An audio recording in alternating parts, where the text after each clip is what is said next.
All right, team, let's get to it. Okay, this is going to be a fast track course. Yes, it is beginner based, so feel free to pause this video or replay it, as many times as possible until it registers. I'm going to explain market structure. The market moves three ways: up, down, and sideways. So I'm going to give you examples of those. And there's also going to be a homework assignment from one of my videos I have on YouTube. I'm going to place that video underneath this one so you can watch it for more confirmation and be able to identify when the market pulls back or retests.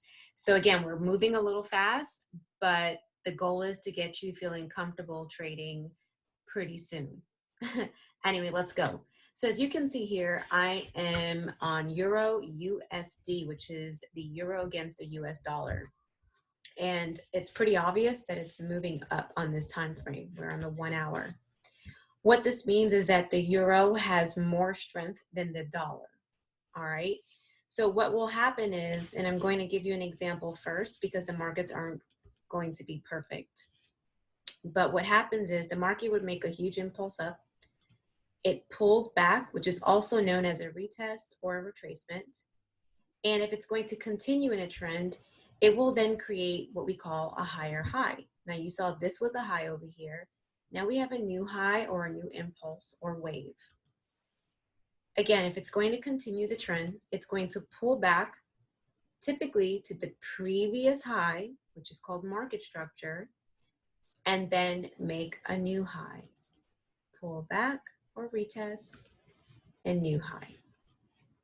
So this is how this works, right? You can see that we have a high, a low, a higher high, a higher low, higher high, higher low. Now, will they always pull back to the previous high?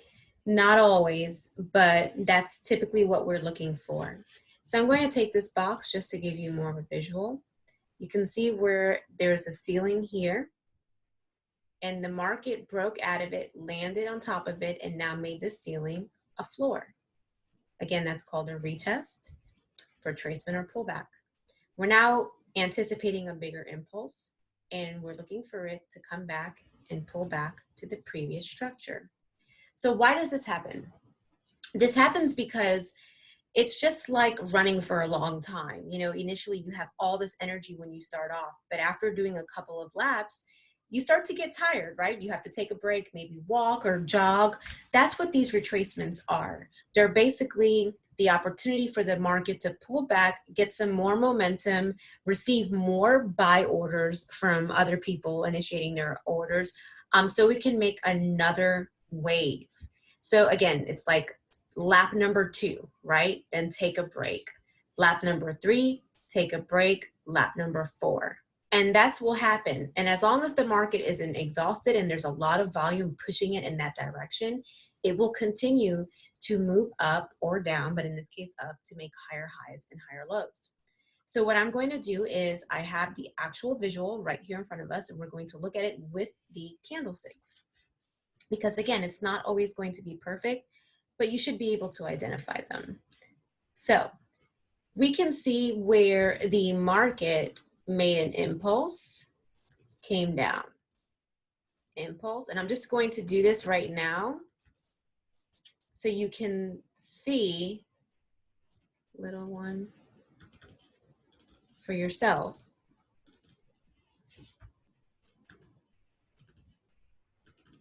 I know these are little, but I'm just trying to get every wave, and we're just going to do this for right now. Okay.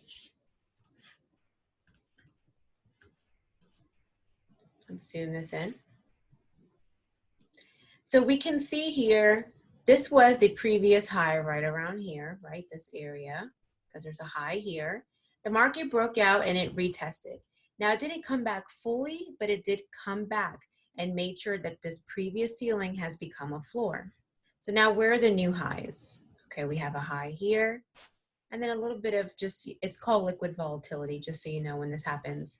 But we can see that it eventually came back and retested. So it broke out and then it retested. It's a pullback. Let's look at the next structure. Here's your ceiling. hasn't pulled back all the way yet. It has strong momentum. Let's go to the next high. And here we go. We're getting a little bit better structure here.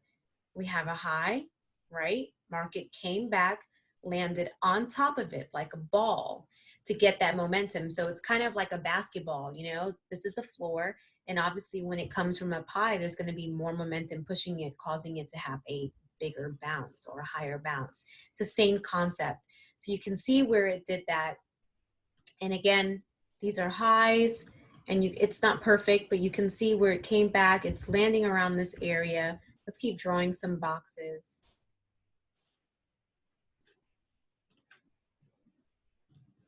There's a high here. All right, so you can see where we have our high, market came back, landed on top, came out, landed, and it came a little bit lower, but came out, landed on top, and it continues to do that. Now, like I said, it's not going to be pretty, but this is just to give you an idea of what the market looks like when it's in an uptrend and typically the areas that it likes to pull back or retrace to. So that's your uptrend. Let's go ahead and find a downtrend.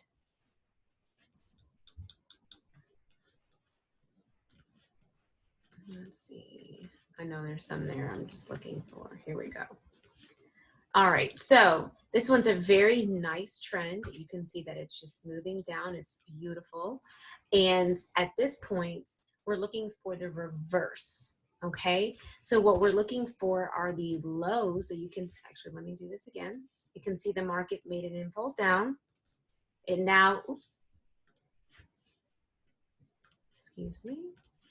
It then pulled back, right, to this previous low, impulse down, pull back to this previous low, impulse down, pulled back to this previous low, impulse down, and now we have a really big pullback. But the key here is that it did not change direction, it's just a bigger pullback.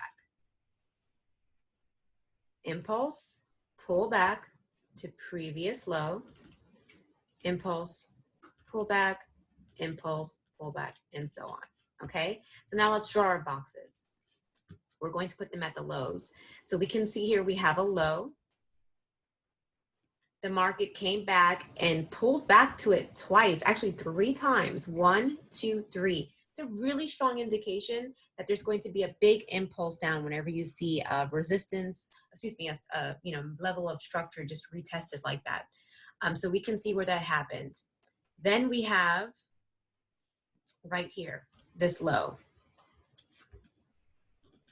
It came back, it pulled back, right? Came back and pulled all the way back to this area again. Now let's go ahead and draw it on this low. The market came back and pulled, impulsed and pulled back. So what's really cool about this, it's like it's going through the ceiling now, and then it's bouncing back up, but not enough momentum to go to the flight above, but enough to keep pushing it down. And as we continue to draw boxes on these previous levels of market structure, where you can see this was a floor, but now it's becoming a ceiling. So we look for the opposite on the buys, and now we're looking for floors to turn into ceilings for sells, for downtrend, because we sell when it's going down and we buy when it goes up. And a great way to remember that is buy has the letter U, so you can associate that with up. That's what I used to do as a beginner. So as long as the market continues to respect this market structure, what that means is you will continue to get those nice impulses that will create a lower low and keep the momentum going. All right.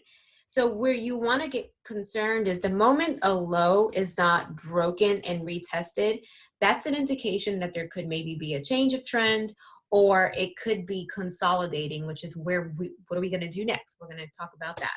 So let me get to it.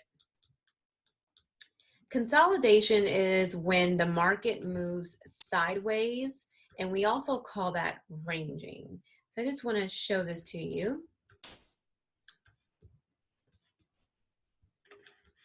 So it's basically where you can't really find a definitive direction. Now, as you can see, we have some sideways movement right here in this box, right here. And in the next video, you're going to learn a little bit more about support and resistance and how to trade this when you're looking at these. But you can see excuse me, that this area is just moving sideways. Now, personally, I tell my advanced team not to trade this. You can always find a pair that's in a trend, and the trend is always your friend. Any trader that doesn't tell you that, they don't know what they're doing. But you don't want to complicate yourself or cause stress on yourself just not knowing where it's going, because it's not really giving you clarification. You know, is it a downtrend? Is it an uptrend? What's going on here? I don't know. It's just moving sideways. So this is consolidation or ranging. And these are the three ways the market moves.